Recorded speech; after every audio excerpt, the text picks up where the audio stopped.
Chinese stocks could plunge by over 20% if real estate troubles get much worse, Morgan Stanley says. Now, a lot of you guys know that China is going through a crazy housing crisis. Basically, builders got caught.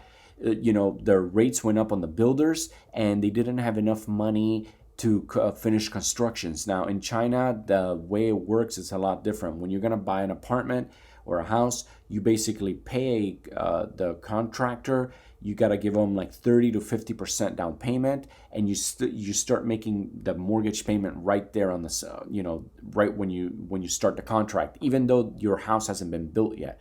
So eventually you start paying, and the banks, the contractor then goes to the bank and borrows the rest of the money to finish, the building construction, right? So the banks were giving these construction companies basically, record low rates. So they were able to take the money, the down payments from the home buyers, and then take the basically free money from the government, or very low rate money from the government, and they would create these apartment complexes. The problem was that the rates went up, right? So the government basically said, hey, we cannot give you these low rates anymore because the economy is in turmoil and blah blah blah. We have inflation and this and that. So the builders didn't have enough capital to finish the project, especially because they do have inflation as well. So what ended up happening is the homeowners, the people that gave the down payment, are getting sort of screwed because they still have to pay the mortgage on these apartments that are not even being built. So this is starting to, kind of boil over, and it's starting to hit them sort of hard. And, the rest of the world is watching because, if China goes into an economic downturn, well, as much as we want to say like we're isolated, it could definitely hurt us, right? What could happen is if, we're going to have less products and we're going to sell less. And as a result, that it's going to shrink our economy. Our economy is already shrinking on its own. So as much as a lot of people want to say like we want to be independent, the truth is, and nothing's necessarily ever going to change, is that we're all in it together. Every country's in it together. I know there's a lot of people who love to raise the flag on nationalism, this and that, but at the end of the day, capitalism wins. It's better, and allowing companies to be more fluid, to buy products or parts from different sources always increases competition and makes things better. And right now, seeing that China is going through this, and we just as a whole, we do so much business with China, but both of us, okay, not just us, but they do too.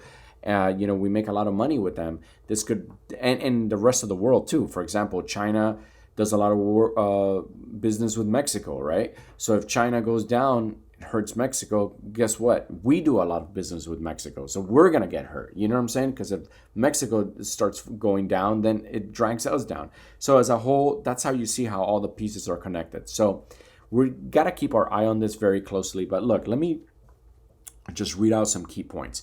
Morgan Stanley analysts laid out an economic scenario for China if authorities do not provide enough funding and others to support to stabilize the real estate market. So basically what people want is the Chinese government to, give them a bailout, right? Bail out the contractors so, they could finish the projects and do right by the people. The people are pissed, man. Like I said, they gave 30, 40%, 40, 50% of their down payment on this property, and they don't have anything, right?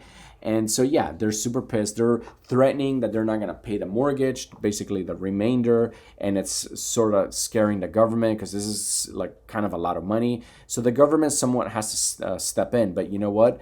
They, with the lockdowns that the Chinese government had, they're in a bad financial crisis. I mean, they have inflation too. And I know that the last thing they really want to be doing right now is printing more money and making the problem worse. So they're in a tough spot also.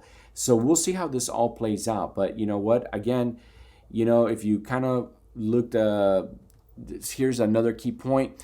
Chinese stocks would plunge, GDP would slow, and unemployment would rise. the analyst said. However, they said the spillover from the real estate to the rest of China's economy could remains manageable so far.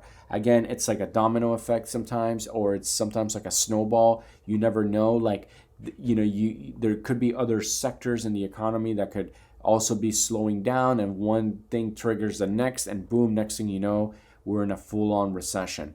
Things are not looking good in general across the world.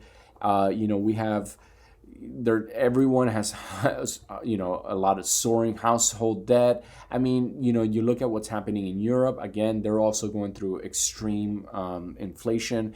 South America also has inflation. The whole world right now has inflation, and things are starting to look fairly grim. If there's any upside, is that home prices are going to crash here in the United States. We're starting to see that crash already happen. If you jump over to the Redfin weekly housing market data, yesterday the banks just basically announced that they're raising the rates from like 5 to 5.66. So you could see that this is going to slow down even more. So they're basically raising the rates, and as it's dropping. Well, what do you think that's going to do? First, we're going to have to cross that 2021 level. That's going to be a big sign that we are in a complete housing recession. And then, as at the end of the day, we need to bring down inflation, and it's going to be painful, but it's going to give us the best outcome for the long term. It might take a year, it might take 2 years, but hopefully we get out of this and we could get back to that 2% inflation, which is perfect for a nice humming, economy. And that's kind of the target. So it's going to be painful from now till then, but we need to just hold on. We need to prepare. We need to not spend money on frivolous stuff, save your money, work hard, try to advance in whatever it is that you do. Try to, better yourself. This isn't the time to be taking time off. This is the time to work twice as hard. Really, I mean that. Twice as hard with half the pay. No, but for real, seriously, it's when things are starting to look grim, we really need to put on the batteries on, and just kick some butt as much as we can, because this is the survival of the fittest. No pun intended, but that's really how it works. And there's a lot of luck involved, right? There's a lot of luck, man. There's people that are just luckier than others. But if you work hard, you limit those. You try to limit any problems, right? You can't let go of the gas, guys. You gotta keep going and stay motivated.